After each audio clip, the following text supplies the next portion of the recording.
Now we have the finest collection of dinosaurs, we think, in the entire world. And they are real.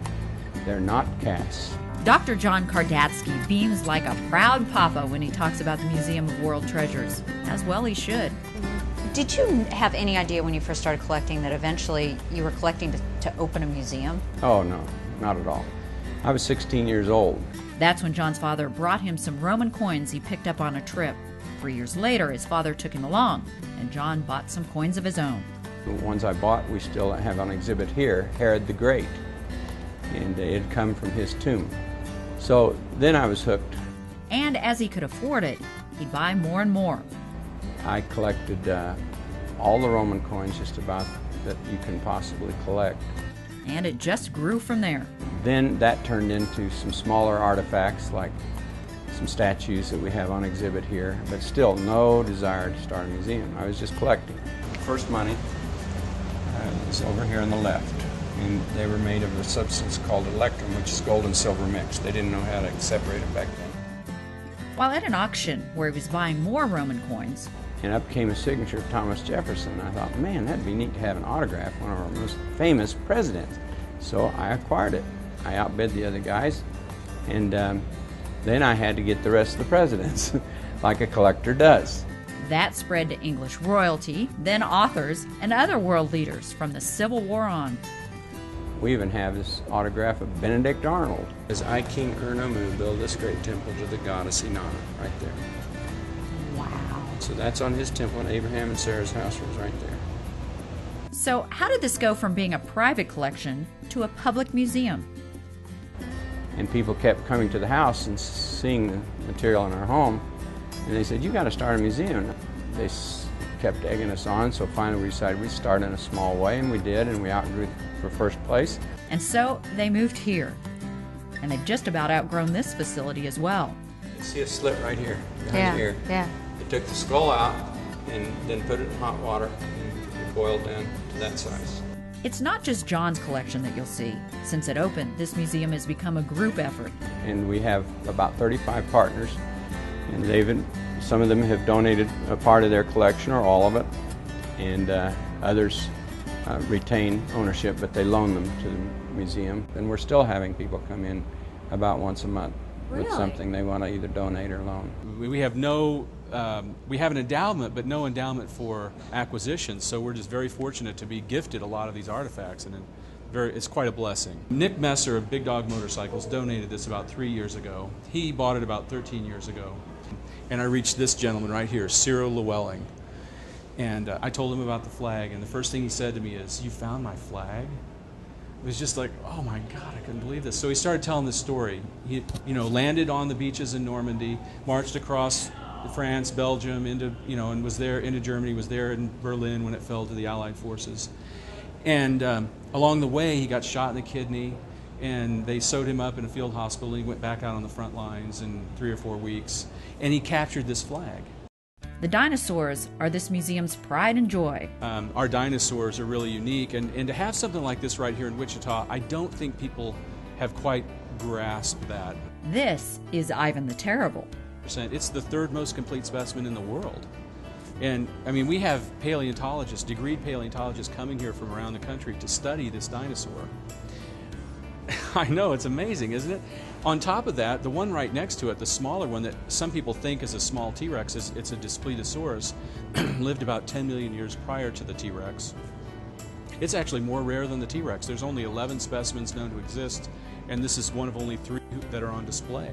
If you look right up there inside the T-Rex, you can see that metal bar, and there's a clasp around every bone, and those bones rest right in those clasps. See iron rods on the outside of the bones?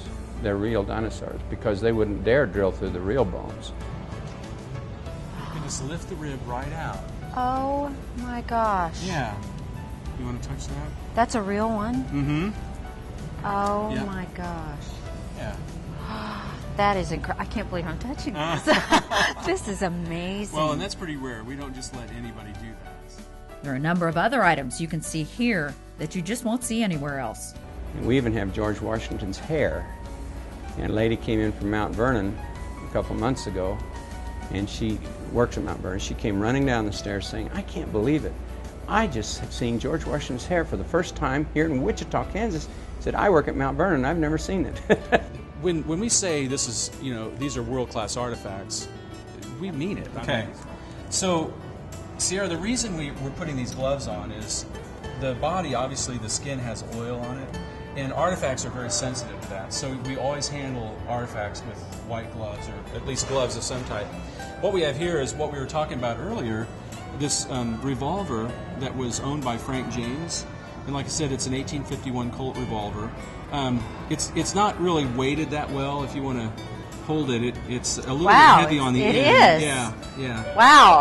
How did anybody aim that? I'm surprised they could hit anything with it. Aim it very well. And because it had a smooth bore, the inside of the barrel was smooth, and the musket ball, or the bullets were relatively smooth, it wasn't highly accurate. We have two actual Egyptian mummies that are around 3,000 years old. This mummy, contrary to popular belief, was not royalty, but very, very high echelon of society. Probably spent time with royal families, that sort of thing.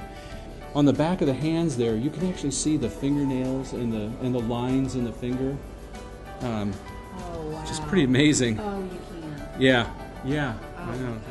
Hall of Literature, we have a 1632 first edition of Shakespeare's Henry V and VI, among many others, for the first hand-painted seals of the state of Kansas and one of the first 34-star flags. John says the thing he likes most about this museum is the fact that it gives him a chance to teach. When you have a dream, because you did want to start a museum, and it was important to have a nice museum. Obviously, you didn't want to do it badly. But it hasn't been an easy journey, so to speak. What drove you on to continue to try to make something wonderful that people would enjoy? Well, I think largely the reception of people that come in and getting excited, and the school groups. I've always enjoyed teaching. I taught at church for 30 years, and I enjoyed when I practiced medicine. I would teach my patients how to take care of themselves. Colonists says, we've had enough of that. And one day they got so mad, they went. I enjoy helping other people learn how much fun life can be by knowing history, and it becomes then an incentive to travel. Areas for, like Chichen Itza, this is the ball court, Chichen Itza. I see kids coming in here with dull looks on their face, don't want to learn. I've even had someone say, "I don't want to go to no museum," little like an 8-year-old. By the time they leave, they're asking questions and wanting to know more about it, and they're excited. Now that thrills me. Now, John subsidizes any Title I schools that want to bring their students for a visit. And if they get excited about learning by coming here, they're going to do a lot better in school, and they'll probably go further in school. Maybe, hopefully, most of them will stay and go into college, partly because they get excited about learning. And we get them excited. We make it fun, and even sometimes funny. I think if we laugh a little bit, we learn more. It's not just the children who are learning things. The people who work here do too.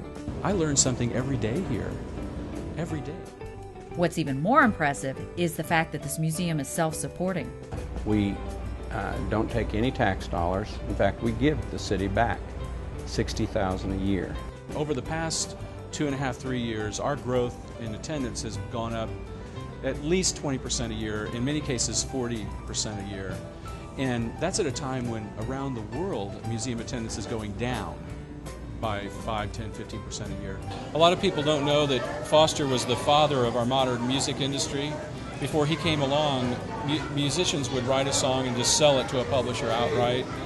He came along and said, "No, I'm going to make royalties on this music." And so they would pay him 1 cent or 2 or 3 cents for each piece of music.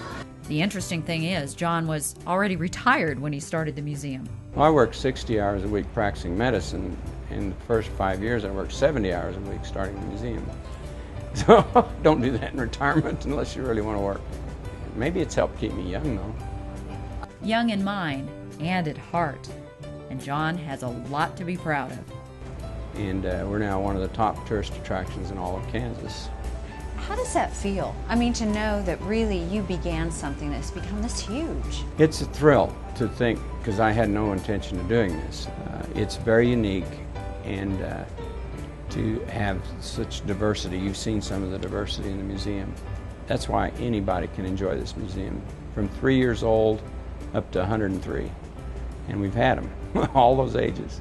We've had people from every continent and from every country except Antarctica. I don't know why Antarctica hasn't come yet. I think the penguins don't like it. Maybe that's the case. That's probably it.